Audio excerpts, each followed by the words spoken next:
Top quality और consistent performance के लिए सिर्फ सिल्वर पंप। टॉप क्वालिटी और कंसिस्टेंट परफॉर्मेंस के लिए सिर्फ सिल्वर पंप, नाम याद रखना।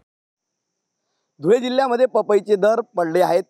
अवघ्या ₹1.60 दराने शेतकऱ्यांना व्यापाऱ्याला पपई विकावी लागली आहे। आपण आता बघू शकतो की या ठिकाणी सौंदाणे गावातील या ठिकाणी आपण आलेलो आहोत आणि या ठिकाणी व्यापाऱ्यांकडून ही पपई आपल्या मार्केटला घेऊन जात आहेत। या ठिकाणी पपईला अवघा ₹1.60 एवढाच दर दिले जातो आहे। पपयाकडून या ठिकाणी शेतीमधून ही जी काही पपई आहे ही पपई या ठिकाणी घेऊन जात आहेत। या ठिकाणी पपईचे दर मोठ्या प्रमाणात पडले आहेत। त्याचं प्रामुख्याने कारण असं असून मार्केटमध्ये सध्या फक्त आंब्याची आवक मोठ्या प्रमाणात होत आहे।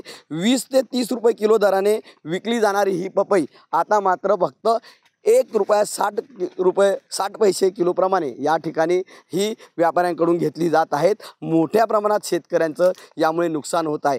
फळबागायतदार शेतकरी म्हणून ओळखल्या जाणाऱ्या शेतकऱ्यांना आपली पपई फक्त ₹1.60 दराने या ठिकाणी विकावी लागत आहे आणि त्यामुळे या ठिकाणी शेतकरी या ठिकाणी पुन्हा संकटात सापडलेला आहे। त्यामुळे नक्कीच शेतकऱ्यांवर हे आर्थिक संकट आलं असून पपईला किमान जास्तीचा भाव द्यावा अशी मागणी आता शेतकऱ्याकडून केली जात आहे। त्यामुळे लवकरात लवकर सरकारने काहीतरी धोरणात्मक निर्णय घ्यावा आणि पपईला चांगला दर मिळावा अशी अपेक्षा आता शेतकऱ्यांकडून व्यक्त केली जात आहे।